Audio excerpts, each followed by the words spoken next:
Tumeona watu wetu. Nzoia imeuzwa wakiangalia. Jana Nzoia imeenda. Wameuza Nzoia. Wameuza Nzoia na watu wa ututu hapa wengi ututu hapa na Jalicha waliwacha mashamba yao Bungoma wakawajia hiyo factory wakatolewa kule. Saa hizi imeuzwa. Alafu napata kiongozi anasema kuna tofauti ya kukodesha na kuuza. Mtu alikodesha shamba kwa miaka 30 si ameuza jamani. Sasa uko na miaka 70 na uko unakodesha shamba kwa miaka 30. Wewe kabe wae na miaka 30 na kiwele. Alafu wanatuambia ati eka moja kwa Nzoia wanakodesha kwa miaka 30 kwa shilingi 50,000. Kumaanisha kwamba eka moja kwa mwaka wanakodesha shilingi 1,600.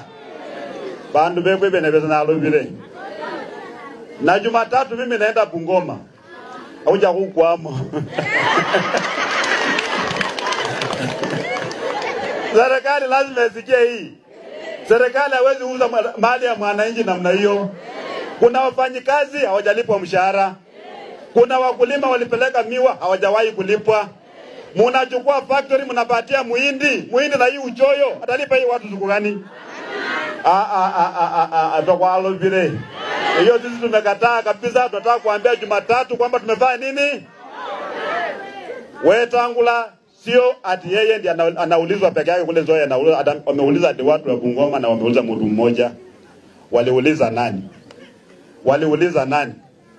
Waliuliza nani ndio wauze Nzoia. Leo hii kule Miwani nini kule Kisumu Anyang' Nyong'o amekataa. Sisi watu wetu ambao walienda Nairobi wamenyamaza kwa sababu wa mama wetu walituambia atukikuwa na chakula kwa mdomo usiongee. Veju zebusu mamkanua. Sekaba loma tawe. Newe bintu bebe kaba kusia. Lazima tupige kelele.